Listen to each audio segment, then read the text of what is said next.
Goedemiddag, welkom. Presentatie van Marco Pappa. Marco Pappa is de laatste aanwinst van SC Heerenveen in deze transferwindow. Een transferwindow waarin wij 10 spelers hebben moeten laten vertrekken. En waarbij wij ook 10 spelers hebben aangetrokken. De transferacties zijn bij Heerenveen laat op gang gekomen. Heeft ook te maken met het feit dat Luciano Narsing laat in de voorbereiding is vertrokken.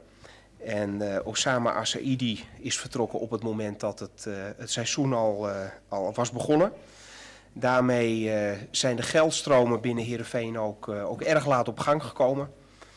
En omdat wij het beleid hebben dat wij 50% van onze netto ontvangen transfersommen weer willen investeren. Dat hebben we gedaan omdat wij de prioriteit leggen bij het oplossen van de verliezen uit het verleden. En bij het aflossen van onze bankschulden hebben we dus 50% beschikbaar voor herinvesteringen. In deze transferperiode hebben wij netto 10,1 miljoen euro verdiend. En hebben wij ook met de komst van Marco Pappa 4,4 miljoen euro aan transfers uitgegeven. Ben je schrokken, Juster, de opmerking van Van Basten? Nee, kijk, het enige wat ik daarover wil zeggen is dat wij het niet een plezierige opmerking vonden. Laat ik dat vooropstellen. Ik wil daar verder niet al te veel woorden aan vuil maken. We hebben daar vanochtend met Marco van Basten kort even over gesproken. En we hebben tegen elkaar gezegd dat we na de belangrijke wedstrijd tegen Ajax, want daar willen we ons eerst toch even op focussen. En dat we na die wedstrijd samen eens even een kopje koffie gaan drinken en eens even kijken wat er nou precies aan de hand is. Maar dat hebben we in een hele relaxte, open sfeer gedaan. We laten ons niet meteen van het stuk brengen. Maar laat duidelijk zijn, we zijn niet blij met zo'n opmerking. Nee, dat kan ik me voorstellen. Maar je wil eigenlijk zien winnen, krijgt vond ik al. Want blijkbaar klopt het net wat hij zei. Want Joost is er van, dat is eigenlijk de helft van het yield wat wij kregen hebben. 10 miljoen. Daarvan is dik voor jou 1 miljoen geïnvesteerd. Dus haast de helft is wel geïnvesteerd in nieuwe spelers. Klopt. Ja. Dus eigenlijk is binnen winnen van Marco van Basten, van Juster, die kloppen eigenlijk net sinds jou. Nou ja, daar gaan we eens even met hem over praten. Nogmaals, ik heb net even aangegeven hoe onze transferwindow eruit heeft gezien. Hè. 10 spelers vertrokken, 10 spelers gehaald.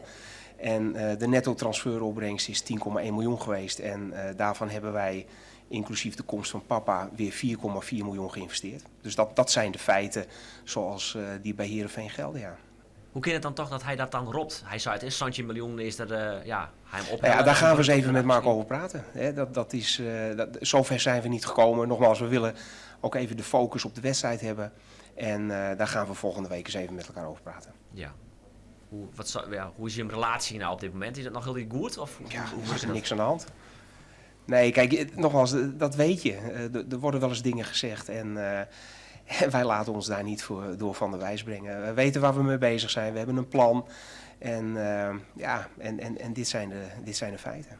Ja, Johan Hansma, hij is heel gewoon, ja, maar deze ploeg, dan wordt het onrommeljen in het rochte rijtje van de Eredivisie. Wat vind je ervan dat hij dat zei? Nou ja, Robert heeft het net al gezegd, wij gaan volgende week met Marco praten en dan gaan we de dingen bespreken. Ja, je had geen mening over dat hij dat zei? Ik heb daar wel een mening over. Ja. Wat vind je ervan dat hij dat zei? Dat heb ik al gezegd, dat ga ik volgende week met Marco bespreken. Ja. Ben je ook botskrokken, Juster? Ja goed, Robert, je stelt nu dezelfde vraag aan mij die je net ook aan Robert stelde, dus volgens mij weet je het antwoord al. Ja, je wilde eigenlijk over deze hele situatie verder niks in. Nee, wij hebben net even stilgestaan bij het feit hoe de transferperiode is geweest. Die hebben we even de revue laten passeren met alle namen, ook de financiële zaken. En wij zijn trots en daarvoor zitten we hier eigenlijk ook dat we vandaag Marco Pappa mogen presenteren. En dat hij eerder kan komen en dus straks ook in ons prachtig mooie shirt kan spelen. Ja. Wat is er mogelijk met deze selectie? Ja goed, daar hebben wij in de pers, op de persmoment hebben wij daar al op gereageerd. Door te zeggen van veel nieuwe spelers, net ook genoemd, 10 nieuwe spelers.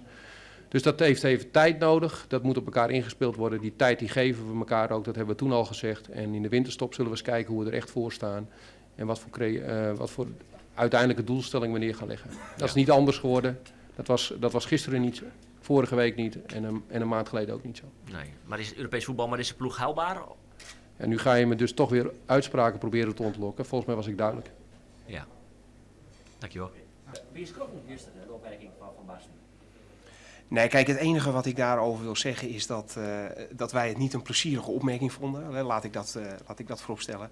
Ik wil daar verder niet al te veel woorden aan vuil maken. We hebben daar vanochtend met Marco van Basten kort even over gesproken.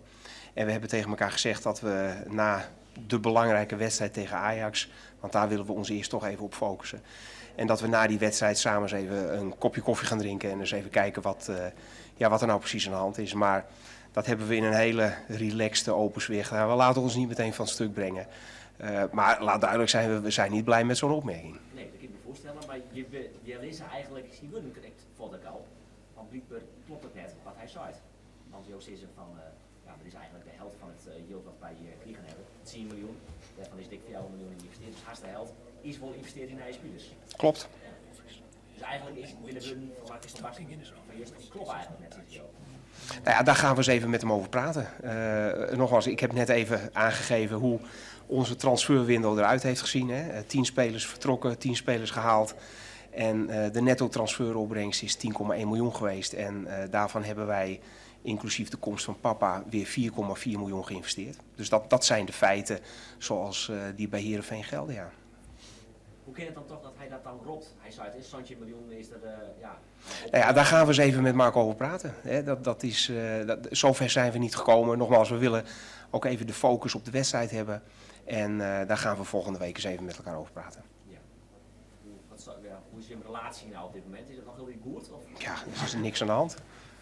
Nee, kijk, nogmaals, dat weet je. Er worden wel eens dingen gezegd en wij laten ons daar niet door van de wijs brengen. We weten waar we mee bezig zijn, we hebben een plan en dit zijn de feiten. Ja, Johan Hansma, hij is heel gewoon, ja, maar deze ploeg dan met het oorrommelen in het rochte rijtje van de Eredivisie. Wat vind je ervan dat hij dat zei? Nou ja, Robert heeft het net al gezegd, wij gaan volgende week met Marco praten en dan gaan we de dingen bespreken. Johan, heb je een mening over dat hij dat zei? Ik heb daar wel een mening over. Wat vind je ervan dat hij dat zei? Dat heb ik al gezegd, dat ga ik volgende week met Marco bespreken. Ja. Ben je ook Boskrokken minister? Ja goed, Robert, je stelt nu dezelfde vraag aan mij die je net ook aan Robert stelde, dus volgens mij weet je het antwoord al. Ja, je wilde eigenlijk hoe deze hele situatie vinden is. Nee, wij hebben net even stilgestaan bij het feit hoe de transferperiode is geweest. Die hebben we even de revue laten passeren met alle namen, ook de financiële zaken. En wij zijn trots en daarvoor zitten we hier eigenlijk ook dat we vandaag Marco Papa mogen presenteren. En dat hij eerder kan komen en dus straks ook in ons prachtig mooie shirt kan spelen. Wat is er mogelijk met deze selectie? Ja goed, daar hebben wij in de pers, op de persmoment hebben wij daar al op gereageerd door te zeggen van veel nieuwe spelers, net ook genoemd, 10 nieuwe spelers.